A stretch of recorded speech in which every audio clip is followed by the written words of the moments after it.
Bonjour, ici le docteur Ima. Bienvenue dans mon coin. Aujourd'hui, nous allons parler des questions que vous me posez souvent. Pourquoi faire un check-up?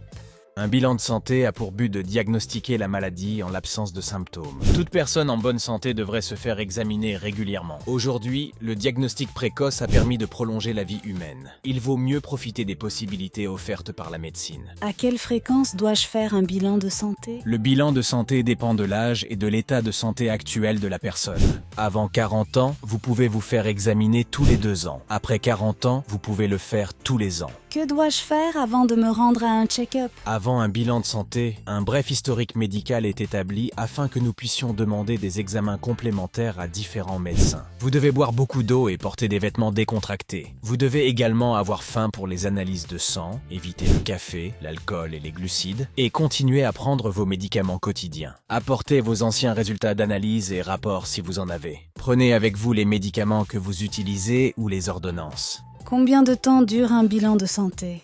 Un bilan de santé dure en moyenne 4 à 5 heures. Un petit déjeuner tardif est servi après le bilan. Les résultats sont disponibles le jour même. Je vous explique également les résultats dans mon cabinet et nous planifions l'avenir. Quels sont les tests effectués lors d'un bilan de santé? En plus des examens de routine, nous vérifions les fonctions hépatiques, rénales et thyroïdiennes et dépistons les cancers dans le sang. Une évaluation cardiologique détaillée, un ECG et une écocardiographie sont également réalisés. Le dépistage est également utilisé pour étudier le cancer du sein et le cancer de la prostate chez les hommes. Des échographies de l'abdomen entier, de la thyroïde et du sein permettent d'assurer le dépistage. Comment puis-je bénéficier des résultats? Après l'examen, nous déterminons s'il y a une maladie. Si c'est le cas, les précautions nécessaires peuvent être prises à temps. Il s'agit notamment de réguler le mode de vie afin de maintenir l'état de santé actuel et de se prémunir contre d'éventuelles maladies. Soins sans frontières.